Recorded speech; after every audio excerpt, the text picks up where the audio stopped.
Hello, everybody. Welcome to this mid-afternoon or rather early afternoon chat between myself and Mark from Multidimensional Warriors MDW. And Mark, I think this is your first stream that you and I actually it is our first stream we're Yeah, doing together. We've been talking about doing this forever. So thank you for making the time. And yeah, last week we would have done it, and then technical problems on my side prevented it. So we're finally there. We're finally there. excellent. Well, good to be here.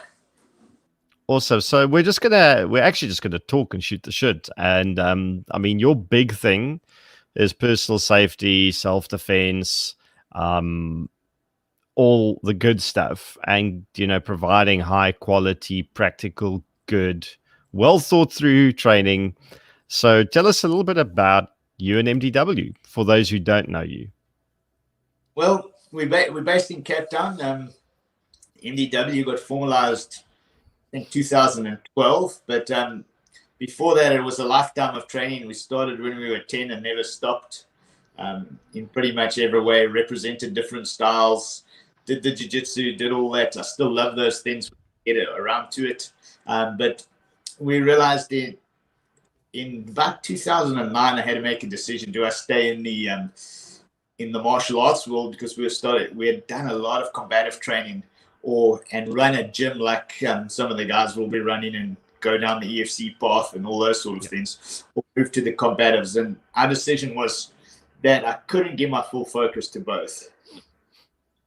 So that was the one we chose. We went down the path, so we shifted guns and knives, pepper gas, edge weapons, recognition skills for civilians, and pretty much corporates, law enforcement, and some nice military contracts. Awesome stuff. So for those who are not familiar with the terms, what would you describe as being the fundamental difference between combatives and more traditional martial arts like the karates, the jiu-jitsus, the taekwondos, that sort of stuff?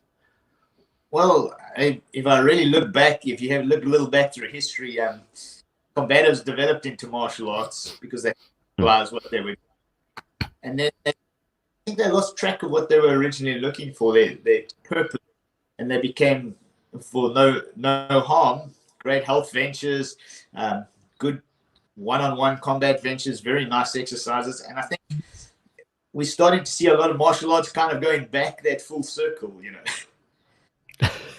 Yeah, I was about to say it is an anthem, Marika, and thank you for your super chat and everyone else for tuning in, by the way, during your lunchtime. So we'll keep this a nice lunch hour discussion. And I think I agree with you, because a lot of martial arts became very sportified, if I can put it that way, in the sense it became more about competing and winning medals and going to international tournaments, where, not to detract from the fact of fighting within a rules-based framework, but that's not really what you're going to be doing when confronted on the street by someone with a knife or a gun, or more than one such person. There's a bit of an application difference, actually quite a significant one. Yeah, Kitty, I think you're right. And I had this discussion on another forum the other night where the guy said, is martial art wasted? Doesn't make sense.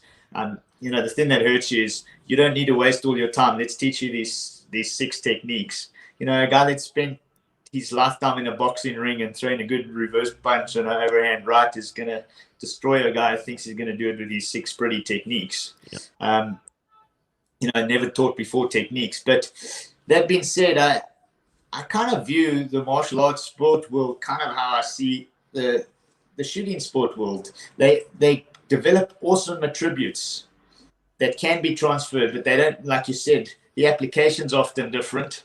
So the mindset needs to change when you put the application in, and some stuff's not relevant. So yeah. I think probably the most important thing I say is a lot of shooting. If you look at the shooting world, a lot of the good modern day combat attributes have come from the sports world. But don't. So I'm a great fan of it, but don't go as a combatant and try to put your stuff into their world. You'll get kicked out. Yeah. No. Well, the thing is, from a combative's point of view, you steal what makes sense, right? And what's relevant and what adds value to what you're trying to achieve, which there is a difference between doing that and being a competitive martial artist or sports shooter. So I think the one thing I'd like to tell people is it's really up to you to be able to make that differentiation. It's there are a lot of snake oil salesmen who are going to tell you, listen, as you said, that guy that says, I've got 6 secret techniques that'll just, change the way you fight, which is usually a bullshit story. So, so Mark, you do everything. You do guns, you do unarmed, you do knives. What is your most well-attended courses, and how do you sort of, how can I put this? What would the average person need to know about MDW and about you for training All with right, you? so I think when you say I do everything, it is kind of true that I do everything, but it's not the concept where jack of all trades, master of none. Yeah. We put a lifetime into it. I fought nationally and internationally in 2 different martial arts disciplines. Well, I've worked in the field. I've done repossession, done collect, done the demo side of martial arts. We shot in all different things. The one thing I've never really done is sport competition. So then is jack of all trades, master of none. So we had to make a decision. Like I said, we left the sport martial arts side away. I still have a lot of respect. I went and grappled the other day and nearly puked my lungs out afterwards because the young guys are looking smart, haven't been on the mat constructively for a while. But we had to choose the core of what we're about. And what we realized very early on, probably in the early 90s, we started going, if you got good core blade skill work, you could either choose an empty hand core or blade skill work. If you got a good core blade skill work, it can extrapolate into other spaces, and those connections are made very easily. So the core of what we do originally came from small blade work, even though we were already doing all the other martial arts. We redefined what we did. That was the link into my empty hands, into our firearms, into everything. So that was kind of what everything pivots around. And then sometimes you'll focus on the other stuff. More like we do a lot of firearms focus now. But the original stuff really came out of the blade culture side of it. And if the guys come and train, get on there. The original courses we developed, the guy said, well, we need weapon access and retention. So the first thing we did, we spent basically a year really working on how to take a guy down with a gun with the blade. Because don't take a knife to a gunfight. We said, all right, let's do that. And then we reverse engineered our weapon access and retention against those things that we developed to take it down. So double side of the coin. Well, that's flipping epic. And I think I still threaten that I need to come do one of the blade courses with you. And I'm very much, when I make time, but we are training together in December anyway, but that's not blade stuff. That's something entirely different. Yes, there we get to shoot, but there's always a blade in there, I promise you. Okay, no, good. And your counter abduction, and this is something a lot of people, just to say hello quickly to Amy. Hello, Amy, to Yed, and to Rick. The counter abduction stuff. Tell us maybe a little bit about your counter abduction course, because that's something that is of huge relevance probably to most South Africans, especially women, but also very much to men. So I think that's a bloody good concept. We started looking at that, many years ago, but really formalized it. I'm trying to get dates now. It's a little blurry there, but probably around 2015, 2016, we have a lot of very good trainers that train with us from around the world. And one in particular, his name was Heikki Martikainen. He lives in Australia now, originally a Finnish special forces guy. And we started in Thailand, specifically looking at developing and presenting a course, because human trafficking is always a problem out there. So, and getting grabbed, kidnapped, thrown in your boot, even if it's not a classic kidnapping, it may even just be a criminal act. And we started that then, and we formalized that very nicely. And it's a link of everything. The recognition skills is not just the skill set. There's the fighting. There's fighting restraints. It's breaking out of things, or defeating. We call them illegal restraints. How do you set the mindset linked to that? And that one, it's really grown and formalized nicely over the last 3 years. I think you were on one of them, weren't you, Gideon? No, I was never on one of the counter abduction ones. It's still something I want to do because it's something that a lot of people, I think, are genuinely afraid of experiencing, but they don't have the knowledge or skill set to get them out of it. And the one thing that I've gathered is none of it is rocket science. It's not a impossible to acquire skill to get out of illegal restraints and to get yourself out. Definitely. And if I go back, when we started, I'm glad I did it. It's already saved my daughter twice. She's now 20. Once while she was over here, she's living in Seattle. So she's put those skills to use on 2 separate occasions with classic abduction sort of ideas behind them. But the idea behind that, it's pretty easy. You could go Google how to defeat restraints and that. You can go Google half the information out there. But the thing is, I think what makes a difference if the guys come on a weekend training with us, you actually get to feel the stress that's linked to it. You actually get to see the mindset that's linked to it. And sometimes just realizing that you can achieve things under stress is the biggest thing. And then obviously all the recognition skills. You have everything that happens before the event, during the event, and then afterwards. And those 3 things always need to be addressed in all aspects of it. Yep. No, that's the thing. So basically, go do the course. Don't Google this. Well, Google it. I mean, it's never a bad idea to Google this stuff, but go and do the course because you need to really live it, not just read it.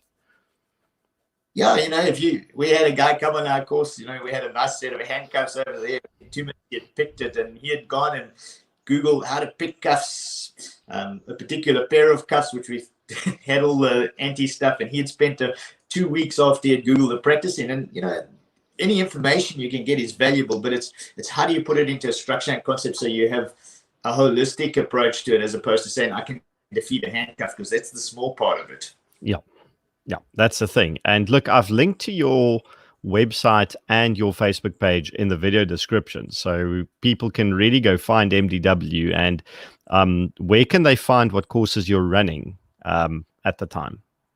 There's 2 places. The easy way to see it is if you go onto our Facebook page, Multidimensional Warriors. All that stuff's available on there. And then if you go into Tactical Balance under courses, you'll see our upcoming courses. We do not list all our courses openly. I'll get someone like you'll phone and say, I've got 8 people that we want to run as a private course, or we got 8 people. That's it. And then we won't advertise those courses. But counter abduction one, I think we're probably due for one probably next February or May. Awesome. All right. So I'll try not to get kidnapped until then. How's that? Yeah, we'll try. I run one maybe in February and one in May, and we'll look at one in Joburg and one in Cape Town. Just quickly to comment on Jeandre's thing that he's doing the fighting in and around vehicle course. Good course. Good. Take a knee pad, because you spend a hell of a lot of time dropping to your knees during the day, and by the end of it, your knees are going to be bloody sorry about it. But excellent. That was a great course. And it taught me a hell of a lot, especially that being attacked in your vehicle, it is a bloody death trap. It's a terrible place to get stuck when someone's trying to kill you. Well, if you can't get away with the vehicle. That's right. No, Gideon, you're 100% right. And on that vehicle course, the particular one you did, that's a stationary ambush course. Obviously, we have other segments where you'll say, right, this is a hijacking course where there's no shots fired. How do you deal with that? But we separate that one. That's a pretty important thing. When you come and you let's work it from there. It's a tough focus. I think you realize the guys think I just got to get my gun out and put some rounds out and see what I can do. There's a lot to it, and we've been running those since 2006 constructively, nice and hard. And we ran our first civilian one, our open course in 2006. But again, as you said, all our courses have developed and refined. So even if you came on the one this weekend, you would see it's pretty much the same course you got, but always refinements being made. Okay. Well, no, that is also the case. So that's why I also have to redo them, because sometimes new stuff comes in. and it's also perishable skill sets. You can't do one fighting in around vehicle course and then leave it for 5 years. Yeah, I think you brought up a very important point, and that's a general point, not just for the vehicle course. A lot of the mindset today, and I think we're going back, guys, when they've been in incidences, start going, oh, I better deal with this differently. I better go refresh that. But we very much live in a tick the box society. The guy says, I say, when are you going to do a vehicle course again? He's, no, I've done that. When? Like 8 years ago. Yeah. But I still got it here. No, you don't. You will have pieces of it that will make a difference to you. But to really own it and be functional, you have to revisit those things every now and again. Yeah. Ideally, I think in an ideal society, you'd say try to revisit it at least every 6 months, but that is probably almost impossible for the average person to do. But try to at least do one a year, which I'm guilty of not doing. But I think if you want to be remotely proficient at this type of thing, one fighting in and around vehicle course a year, one fighting in and around buildings per year, and then the Rusty Gunman and level up is. Well, tell us a little bit about the concept of the Rusty Gunman. I just see Amy said she's now managed to get your website to work, but the first 3 times she clicked on it, it took her to some sort of weird gambling website. So, and that's weird because you have an HTTPS, so it shouldn't redirect somewhere by itself. But funny stuff happens. Yeah, is she there now? I hope so. She's there. She's there now. She found it. It's working normally now. But I also sometimes have these issues with certain websites. So I don't know who your IT people is, but maybe just tell them you're getting funny redirects. And if my website does it, please tell me. Anyone? Yeah, no, I'll definitely check into that. I'm not the computer guy, but doesn't have a blade or a trigger, and then I'm confused. So. Okay, no, that's fair. But yeah, sorry, the Rusty Gunman, the concept behind that, because tell us a bit about that one. The Rusty Gunman concept, it sounds like it's just for beginners or guys who are plebs, but I think you've been on that one as well. And the thought process we got on those courses, we got a guy. He's had his gun in the safe for years, or we had a guy who was pretty functional 7 or 8 years ago, and that's the term Rusty Gunman. We came up, we branded it very nicely.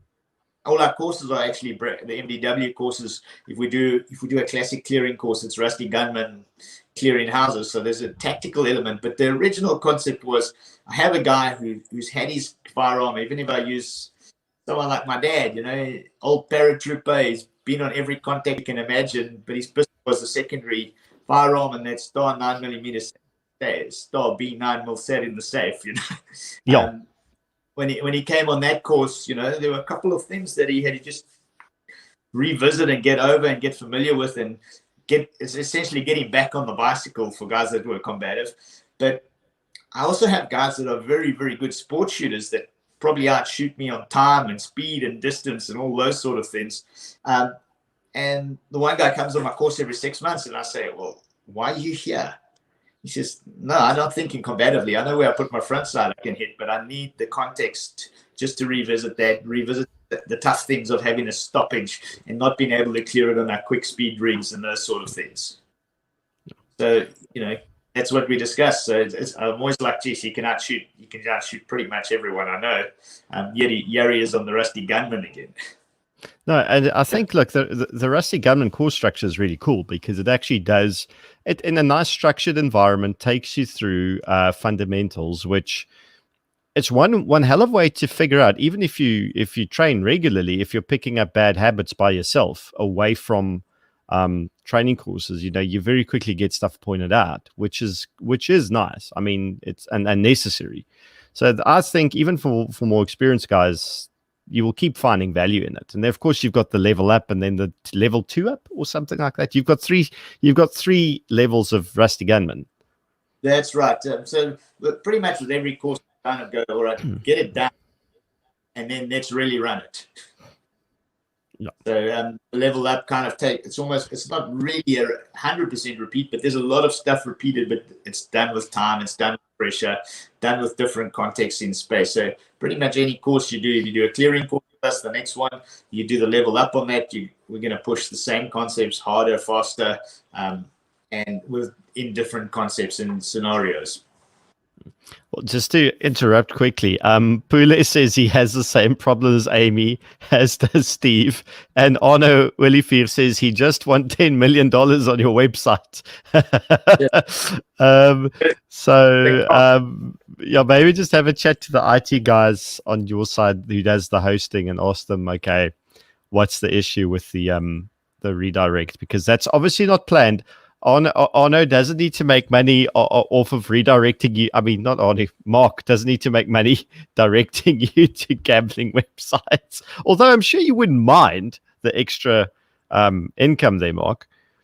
Yeah, I know I don't make money off it. So, all right, I'll definitely take care of that. The other place to go, if you go to Tactical Balance, hopefully that doesn't have the same problem. Tacticalbalance.co.za. If you go all the way down into MDW, into courses, you'll see the courses that are running over there. Okay, I'll actually just put Tactical Balance on the scroll below. Okay, Tactical Balance works on my side. I'll just make a little hang on, the thing at the bottom that people can just see. Boom. Okay, there you go.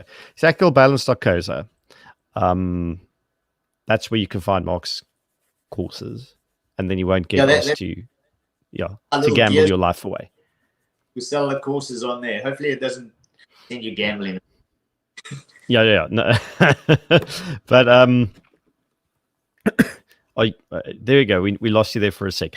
But just to get back to the courses. So I've done the Rusty Gunman with you. I did the in and around vehicles, which I thought was awesome. What do you have planned now within the next couple of weeks, couple of months that you'd like to tell us about? Is there anything special up your sleeve? Something we did with the lockdown thing, we kind of reevaluated where we were. So we did I can't remember who makes it on our courses. We have so many people there, but we ran a set of finite little courses on Wednesday. I said, skip golf, come join us at False Bay. And there we did a whole bunch of 3-hour lockdown courses where we focus on a very finite thing that has a tactical application. So we did one where we said concealed carry. How do you access from concealed carry? A very basic one, moving with your partner who's unarmed. We did a 3-hour workshop, small shoot. We did a low light in the face. So if a guy's in front of you and you got your flashlight or don't have your flashlight, how do we deal with him? And then we broke the second part out, which we're running, I think, Wednesday night at False Bay. We're doing, all right, let's see how you use cover a little bit. Let's see some flashlight techniques for looking around the house or clearing a bit or approaching a building. You get home and you got to get to your garage. So we broke down those and we called them the lockdown courses. And very, very finite ones. We got one on the 28th where we're going, when it goes bad, it's just stoppages, malfunctions, different ways of changing your man. How to get your gun running when everything's going to shit. Yeah, and I forgot about another one. The fighting engine course that I did with you was absolutely superb. It was highly recommended. For the guys in Joburg, the next weekend coming, we're running a course called Courage Under Fire. So a big piece of that is the warrior mindset, how to friggin' think, how to work before, know your mandates, understand the law a little bit so you not confused when you have to act. And then we are doing a plug and brace combined with weapon access and retention. That's a whole weekend up in Joburg over there. Yeah, and that actually kind of answers Joan's question, where do you run these courses? Mostly you do it out of False Bay, but you do travel. Yeah, when I'm local, I run out of False Bay, but Joburg, we use a series of ranges, different ranges over there, which depends on who's hosting us and obviously locations. And then internationally, we travel as well. So if you want to join us in Thailand next year, sooner to get that scheduled, we have fun, mostly just edge weapons stabbing each other there. Malaysia, Europe, the States is booked from April next year. Okay, so if you are international, that's where you can find Mark next year as well. Corona's Boring asks, is there how to survive a clicks attack course? I get lots of pepper gas. Well, you don't have a per se a how to survive clicks attack course, but you've got some other stuff that you might be running. Tongue in cheek. One of the courses we developed and worked on very much, and this was developed mostly in Southeast Asia. We were working with some organizations over there, and that all come through. But we developed surviving a mob, how to move in a crowd, how to be the gray man a little bit, how to not draw attention to yourself, and then how to fight if you have to.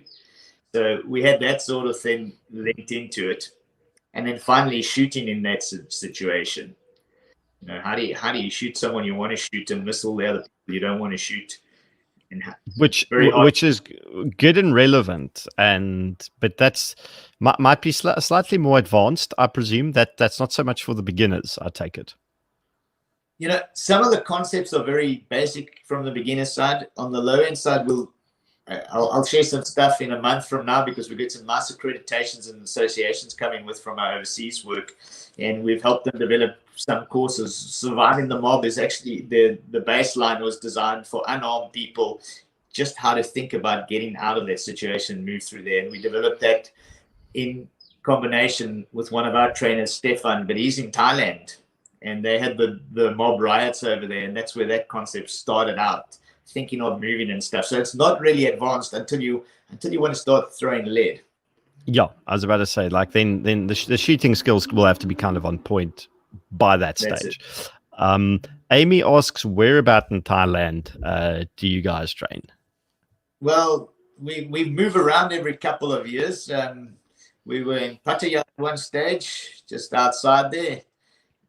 We trained at the Fairtex gym, a pretty famous gym. We used that for a few years, the Muay Thai gym, and our guys in between training will go put in a pad session with some of the guys there.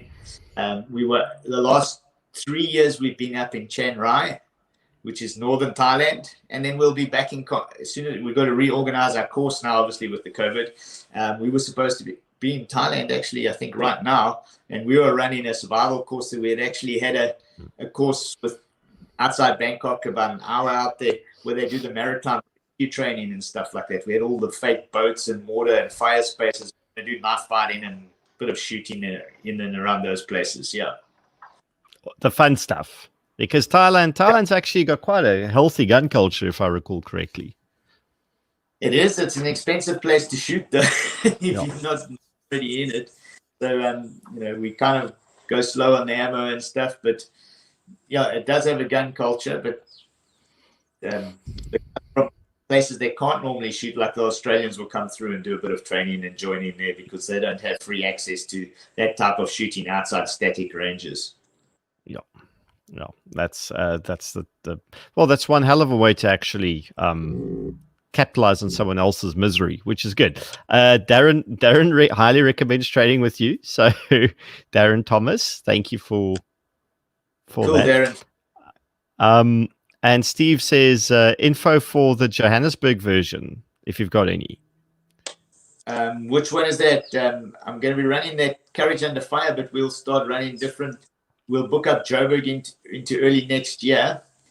Our big course is in Cape Town. I think we've got quite a few guys from Joburg actually traveling down for that one you're going to be on, Gideon. That's 7 Tactical. But our Joburg courses will be there pretty regularly. And if anyone's got a group or a few guys together, phone us and we will try to link in with that. Or like I said, we don't publish all our courses online. And if we've got a space over there, we'll say, all right, we've got space for 2 or 3 guys.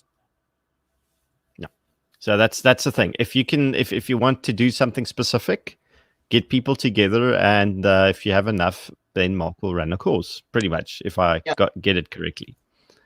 And I think early November we'll schedule some more courses for Joburg, but we pretty much fill on the year. Even though I'm in Joburg twice before the end of the year, we pretty much full till the end of the year. So we'll start scheduling for January, and hopefully we'll run another tactical tracking course with David Scott Donnellan again. There were a few guys that joined. So he does the tracking. Yeah. And we do the linking with the contact phase there. Okay, now I haven't done that one, and I'm going to need to go read up on that a bit, but would love to do something similar. Brian McAllister, by the way, asks a course to break out of restraints. That would be your counter. That would be part of your counter abduction one, if I recall correctly. We run that one over 2 full days, and the guys get pretty bruised. But if someone just wants that little piece, we can always modularize that and break it out. But you lose the mindset of breaking it out too much. You sit and you get technical, and that's the stuff you can do at home. But yeah, if we've got some guys that want to just break restraints alone, then we can go in. That's about 3-4 hours work, just learning to get out of them. But I think the whole idea is to link the whole concept on that course. Unlike the shooting, where it's easy to modularize things out and give that context pretty easily. Yeah. The context of why and how you're in the restraints, I suppose, do matter. So yes. So there's that. Things you can't explain, Yeah, you have to demonstrate. So the tracking course, what was that one actually about? All right, so we were very fortunate. One of my clients over here in Cape Town, the Mountain Men, he has all these guys tracking, and I was fortunate. It must be about 7 or 8 years ago. We all tracked in some way when we were kids, but not really formalized it. And we were fortunate to be invited on my client's course with a gentleman called David Scott Donnell, and you can Google him. He's an old Zulu scout and end up in our South African Special Forces. And then he ended up in UK. He still teaches a lot of the European guys they're tracking, and ultimately in the US. And a lot of the designs of what the US are currently using, they're tracking there. But what he had is kind of what we did with MDW. He understood the framework. He didn't go, this is the skill. He said, this is what you do. There's a big framework. These skills fit in here. This is what you need. This is what you don't in these sort of situations. So that's what I really found a click with him. And like I said, it's going to be a privilege to teach with him. He was here last year. He's 78 years old. He still outwalks everyone. And, sometimes you can go, all right, well, a bit doddery sometimes, but he'll outwalk you, and he still shoots damn well.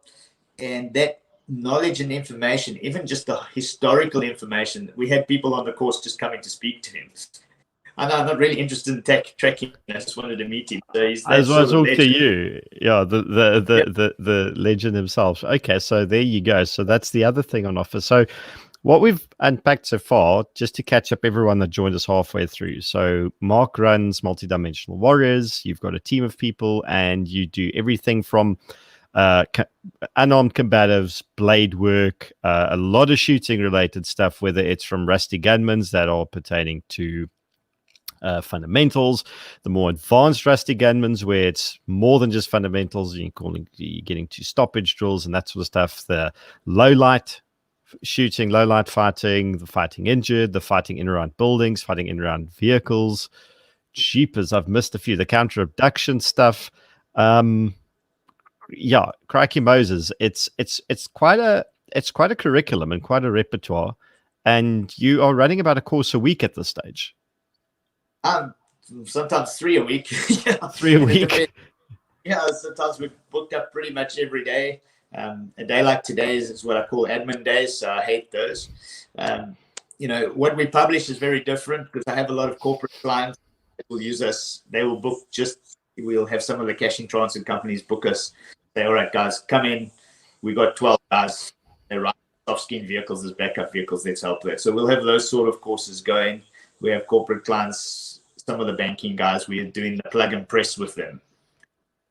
So that's part of our.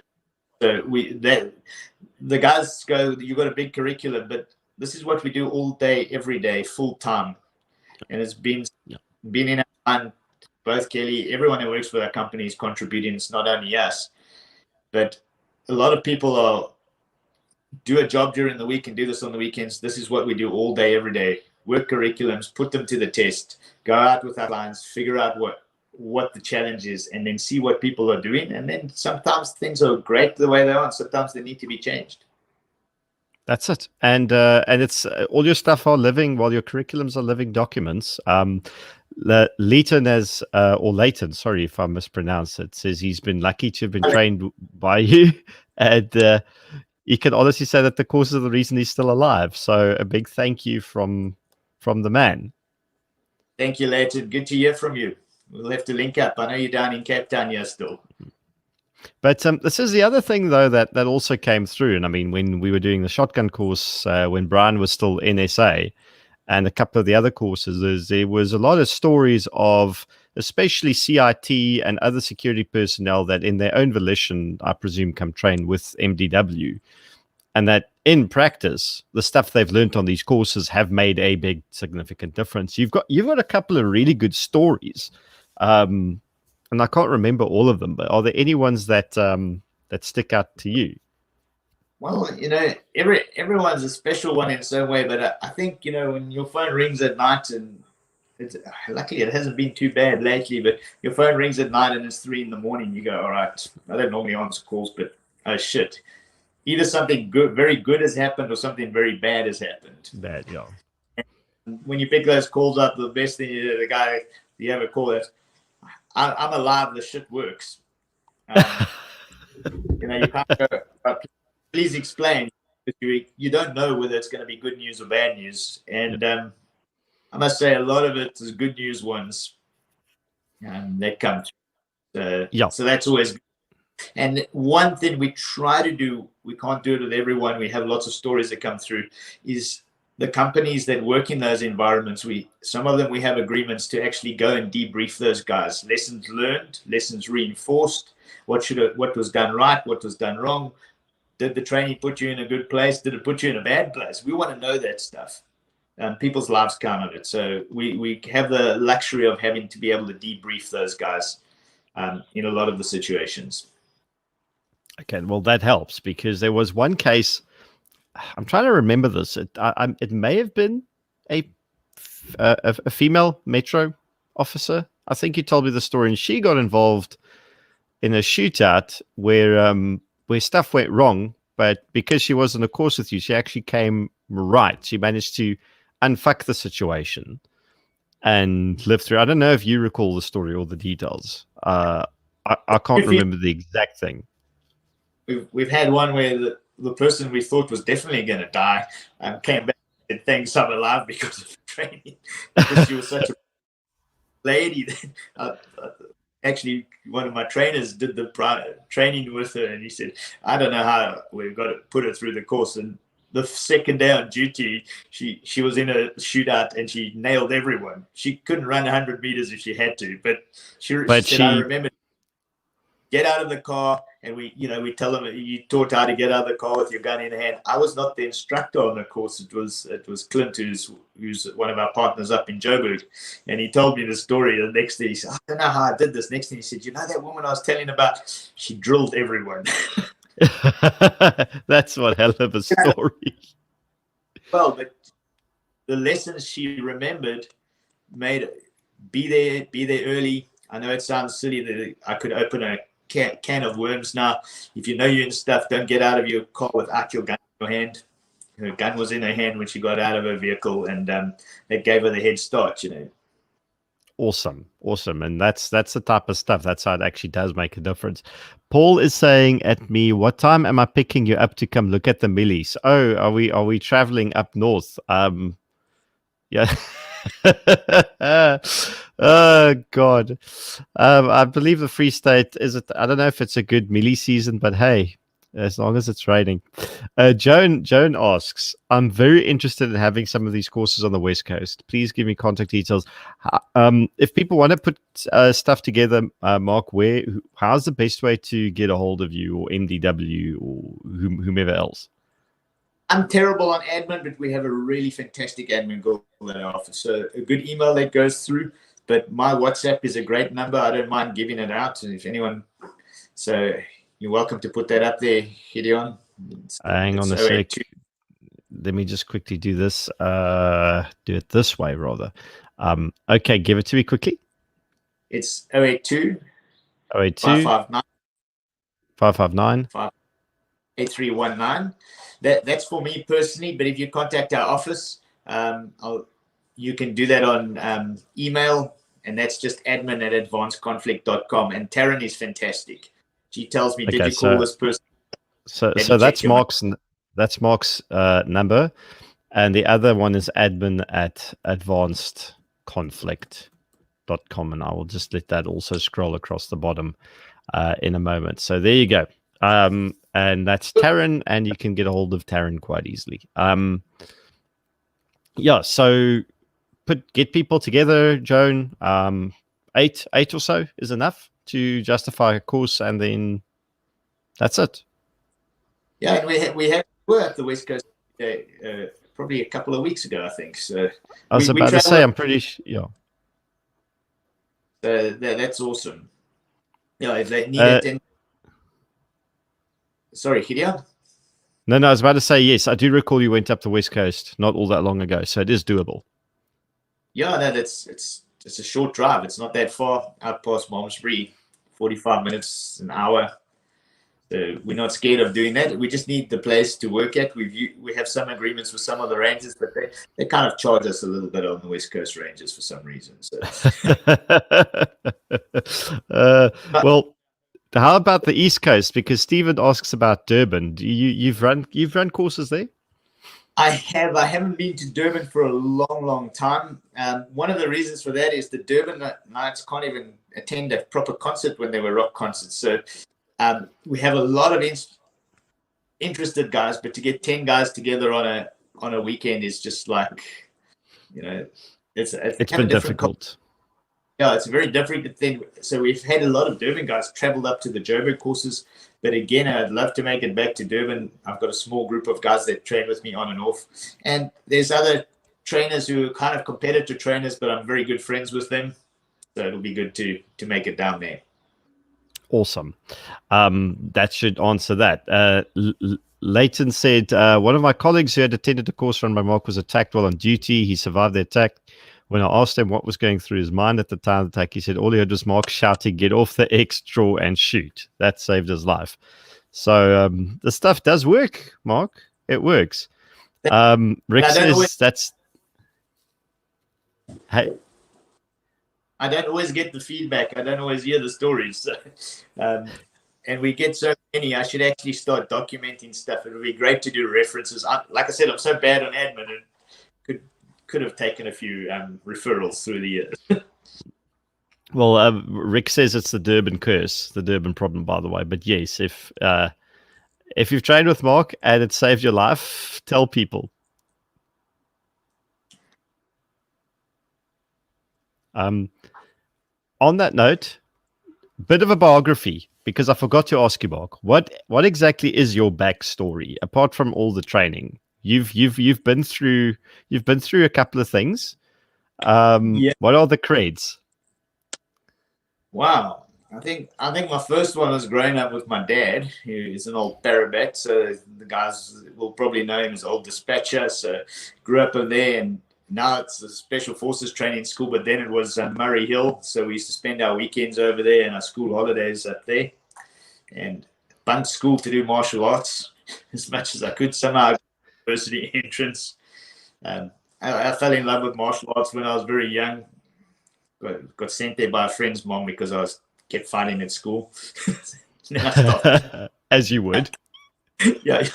And then went and studied sports sciences afterwards. The guy that has been a massive part of, and I discussed it on another podcast a little while ago, on the way we structure and transfer the training. That linked with sports psychology has made a massive difference. Obviously, we've had to make the transfer to the combative world, but that frameworking and understanding how to transfer skills has been critical there. After that, military, medic, as a biokinetist, so we actually didn't do very much. We did the pilot's ECGs and stuff. And there I got a mustering as a biokinetist, which is not valid in the civilian world. It was just the mustering. It was good. But that also helped because we did back rehab. We were looking at sports injuries and stuff like that. Finished there, and then I started traveling. Got kicked off a sports team, one of the Springbok teams. So I would have kicked me off too in my younger years. So, and then I spent 8 years traveling around from the UK, ended up in the States, started as a school teacher, and then ended up doing 6 years of repossession and collection. And all the time I was competing in different martial arts tournaments, stuff like that. So repossession and collection was my big wake up and our entry, where we really realized that we had to make an adjustment to edge weapons work. I was about to say, Yeah, that must have been a fun time. I wouldn't go do it again now, but when people say they can write books at 6 years of that stuff. Yeah. Came back to South Africa, 1998, and we were doing the blade work, and suddenly we had requests from guys. We were in the martial arts. I was very into the grappling world, and later on I ended up in the grappling world. I ended up training kids, took a bunch of them overseas, won a few world championships in Brazil and Greece at the jiu-jitsu stuff, ran the Cape of Storms Nationals here, ended that in 2009. But when we first got back, we were very lucky. It was kind of by default through my dad and his old connections. They needed some edge weapon work in the military side, and that's how we grew into it. And we've had, through the years, we've been fortunate to work with some very nice units locally in South Africa as well as overseas. And so our biggest thing is, I think our biggest mindset is, I feel, as a civilian, you actually need to be better than any of the military guys because you're on your own. Yeah, you don't have a team. You don't have a team. That's you. And the guys go, "Oh, I was in the military." I say, "Well, then you only have a limited fighting spectrum." But what they do have is a mindset, and it's mentality first. So even with close skills, you do a lot. Yeah, Brian loves the mindset first. He's here. Hello, Brian. Checking in from across the pond as someone else. And he gives you a shining endorsement. And he also summarizes everything people need to know in a very short paragraph. Mark Evan is a world-leading expert in tactical defense and combatives, proven in the field over many years. MDW are specialists that train the specialists. So there you go. You can actually print that out and put it on your website. I would. Totally. Thank you, Brian. It's just that I've got to learn access to my website and stop sending it to gambling sites. Brian, thank you. Brian's always been constructive, even when he's locally over there. It's always a pleasure to have you guys on. Well, that was Andy Elliott who said that. Brian hasn't been quite that what do you call flattering yet. He's still warming up. Kelly Freeman, I presume, is in Florida and her connection is cutting out a bit, but all of this is recorded and you can revisit this whenever you need to, because this is not just live and gone. Guys, and just for Andy's comment over there, Andy and I have MDW, and my wife and everyone, we have a very long history and background, and he's the actual founder of Kali 3D, he's the founder, very influential, and he's been a big influence on us through the years as well, giving us guidance and adjusting. So thank you, Andy. And Brian just says Mark is a good guy and you should train with him. And he did write an article about this. He did. I'll try find it. No, Brian, thank you. Always good to see you as well. And I hope all's going well in England. I presume it is. He's not taking my calls anymore because he's too busy living. He's going to the movies. He's drinking alcohol. He's doing all sorts of fun things, getting out and about. So I don't think the immigration has been bad for him. While we're waiting, I'd just like to go back to Andy over there. Andy's been involved with us all along and very, very great contributor to what we do. He's in Australia on the other side of the world, and he's one of our instructors and trainers as well, but also gone and developed his own system from the Filipino stuff, Kali 3D, which links in very nicely with what we do as well. So any of the guys in Australia need to get going, that's the place to go, and we should see Andy next year as soon as the COVID stuff's up. Excellent. Yeah, the COVID thing has really wreaked havoc with your entire training schedule. I mean, it's wreaked havoc on everything. But you had quite a full program this year, and you were going to be overseas for most of it. Oh, no, that got blown out of the water. It was really survival mode. Some of my clients kept training. Come and find us. we kept training. A lot of them couldn't just because of logistics and their clients, so it was impossible to keep training, and obviously COVID protocols. And so we had to do a big makeup on this side, and our first job was just to survive the initial lockdown. Once we got through that, we said, how do we get through to the end of the year? And now we've said, how do we make it into next year? So it's been a piecemeal job, but it's been good and stressful. Yeah, no, I think that's the one thing everyone has in common, regardless of what industry you're in. This year has been phenomenally stressful, which is why you should go do combatives and martial arts, because it's a great de-stressor, I think. Yeah. And any time there's adversity like this, it's a crap thing, but you can either sit and wallow in it. But one good thing about it from my side, it's not that I want to do it all the time. I do spend time in the field with my clients, but I was actually physically forced back into the field consistently. And, it was a rough environment. We were escorting stuff and trucks and clearing tires and all the rest. But that was very good for me to be back in the field consistently for a period of time. And while you're sitting there, my training notebooks go in there. What are the guys doing right when you're escorting a Pantechnicon? What's wrong? What are the new challenges? How do we need to adjust? Even types of ammunition in there. You can't get out of hardball, so suddenly the rubbers in your shotgun become your primary. So reassessing that and seeing how those things link in, it's always a challenge. And it's good to spend your. So when you actually transfer skills in the training environment, you're not talking shit. No. So that's exactly it. And we're going to touch on that in a moment. I just want to tell everyone we've got about 10 minutes to go. So if you've got questions for Mark, pop them on here. And you can't always see each other's comments because half of the crowd's commenting on Facebook and the other half are commenting on YouTube. And there was something about the Kalahari, and I don't know if it's challenging. Brian's just setting you up for for commenting on someone else's system. You don't have to go down that road. But when you were doing the escorts, not the sexual type, the escorting of the vehicles during the lockdown, you say there were a lot of fucking trucks getting hit, and it didn't actually make it into the media. It was a tough time. I was fortunate. I was in a very not safe space, but we did a really good job not having to fire any hardball ammunition. So I wasn't in that situation. A couple of times hands on triggers and guns and stuff, and you expect it to happen, but it was a rough time. And if you look at don't know even if you Googled it, you see how many guys in that environment between Cape Town and Somerset West were killed in their vehicles while providing those services. And it's a big chunk. Yeah. And if you did a fighting in and around vehicles course, you'll understand exactly why a vehicle is a big death trap. And I think a lot of them were shot in their vehicles. So.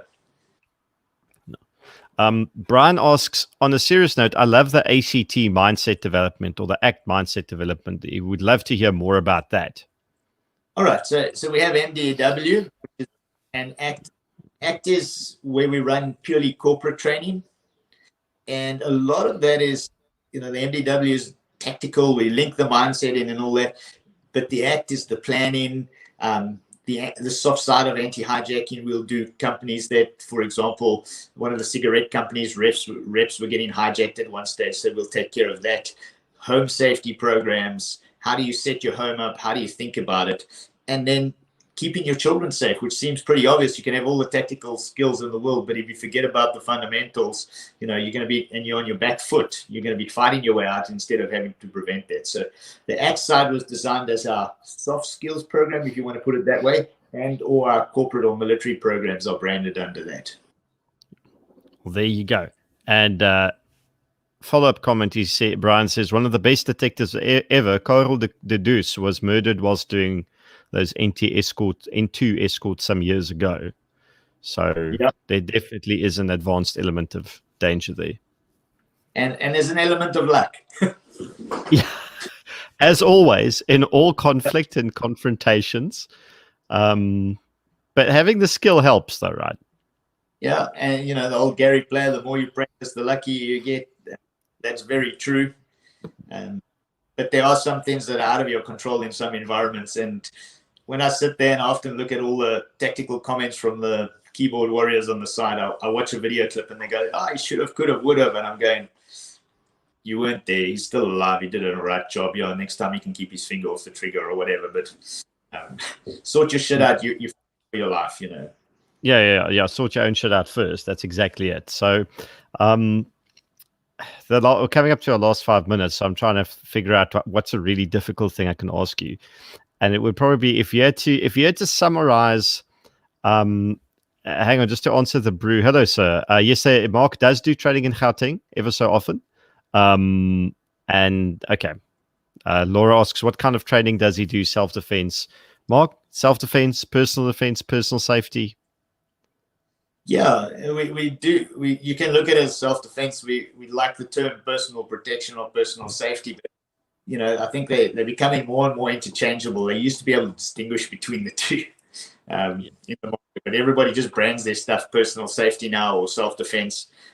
In the early days, we used to kind of separate that out. But yeah, anything that's linked to that, the key is, you know, the guy will say, can I come to your class and I'm going to teach you to knee him in the balls and hit him in the throat? Well, that's an element, but that's probably a smaller element part of it. We normally link it into an objective we want to achieve. Yeah, that's it. There's more to it than just a single element or concept. Brian says, here's a question for Mark. If you had to recommend any shotgun, which Mossberg would it be?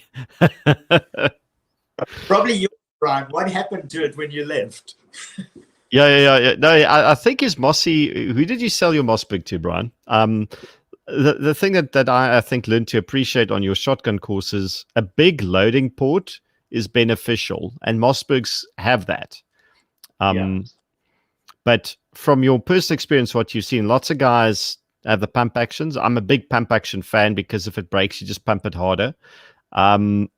Semi-autos sometimes malfunction in all sorts of weird and wonderful ways. What's your opinion on the difference between the two? I've grown up with pump actions, and autos I enjoy it. I love shooting them and stuff, but I've grown up with pump actions. I think that semi-autos, some of the newer semi-autos have been pretty robust. Yep. I wouldn't put a name on anyone, but there's some stuff looking pretty good. But when you go back to the old thing, if you're going to be breaching doors and you're going to be in shitty, dirty environments and stuff, I'm still partial to a pump action in those environments. Doesn't mean if I just got to shoot fast and have fun and put lead in a range that I'll complain about a semi-auto. But I also believe running a pump action is a good default. It's easy to make the transition from a pump to a semi as opposed to the other way. Yeah, look, if you've got the money to drop on something like a Benelli M4, you're probably not going to have issues with malfunctions. But that's maybe a bit much to ask for the average Joe. So Brian, Mossbergs are great. I have a Remington 870. I love it just because it's got a long barrel. I don't like to aim so much. I just like to put it in a general direction and make sure I get a hit at 100. That's it. Michiel Redmeester must just, which profession are you in, sir? Just for matter of interest. Brian said he sold his Mossberg to Walt, so you can try to convince Walt to part with it. Okay, we'll see Walt again soon. What profession I am? Who was that? Michiel. No. Yeah. Someone asked what profession I'm in. No. He says he is. This is my profession too, and I just want to make sure I wasn't misunderstanding his comment if he was commenting on someone else's comment, because my list can't help me differentiate. So I was just curious about what he does. All right. No, I don't know. Sorry about that. Yes. Yeah, you had another question that you were going to go down the path. I was going down. I was going down the path where I was going to ask you something, but I think because we're basically near the end of it, there's two quick more ones. What is Mark's opinion on the video doing the rounds with the teacher showing the kids how to grab ankles and scream if abducted? I actually haven't seen this video, so I have no idea what the context is. Every now and again, and there's new iterations of it. It's all about context. There's a lot of pros and cons to that. If you get a really good guy, you may just stamp on your kid's head. It's it's a difficult thing to do sitting down and holding on to something. It may slow you down for a few seconds, but again, that whole thing needs to be seen in context. It's difficult to isolate it. I see they wrap their legs around the one leg and grab the other guy and hug. If the guy at the top's got a firearm or something or a blade, he's probably just going to stab you. So that versus getting picked and carried away, you've got to weigh that up. So you have to run the scenarios in the context. Yeah, I think that's the important thing. Whenever you see a video online of people demonstrating something, the context and what it is done is more often than not lost because it's edited or cut down to like a few seconds, and it's difficult to make a judgment call on something just on that. Speaking in this environment or that environment, I thought about it, and you're trying to grab a kid and he grabs on your legs and he's not listening, you're just going to give him a good punch down there, he's below you. But what other options do you have? So it does need to be explored. Yeah. And come on out some of our kiddie courses that my wife does that teaches you about keep your kids safe, how they think and how they talk and verbal commands. That's it. So Michiel is also in the self-defense business. So there we go. And last question, because otherwise we're going to be here all day. Is Mark a black belt in BJJ? And if yes, under who? Are you a BJJ black belt, Mark? Very strange grappling background. I was pretty well known in the BJJ world, but I never ever graded. I did compete in the divisions in Brazil, Greece, in those spaces. But I'm a Japanese jiu-jitsu black belt, never graded even as a white belt in BJJ. So I have no BJJ heritage, but I've had the privilege of spending time on the mat with a lot of them. I also spent a lot of time with the Morgantes in Brazil, and that was a good time for me. Yeah, awesome. No BJJ belt. Maybe I should have done it, but plenty friends that we spent the years through and competed against in that. Awesome. And on that bombshell, Mark, it was great having you on. We're going to be doing a lot more of this, I'd like to believe, because these are actually quite fun discussions and the audience clearly likes it. And we will arrange something when you're not busy doing courses, when I want to stream with you and when my internet isn't down, when you're not doing courses. And we can get maybe like an after dinner stream or something in the next week or two. And we can take more questions and just have more discussions. That's awesome. And, just one last punt for the end, Gideon. You're going to be on that last one. But This December, we're going to be running a 5-day course. It's a bit of an investment on time and money, but there you're going to learn. There we're doing clearing, and we're going to be shooting in amongst crowds. And we have some very nice endorsements coming through from that. And meeting tomorrow on the Force on Force equipment we're going to be using in that course. So we'll be doing everything. Will be done dry fire, Force on Force, and live fire. Awesome. And I'll be there because I think it's going to be a very cool course and definitely worth it. And so I'll keep on punting that one as well so that people know about it. Mark, thank you for joining us. It was an awesome chat, and thank you to the audience for being really cool with the questions. And we're going to do more of this. Awesome, Gideon. Take care, and thanks everyone for. Cheers. Cheers, ladies, gentlemen, and others. Cheerio.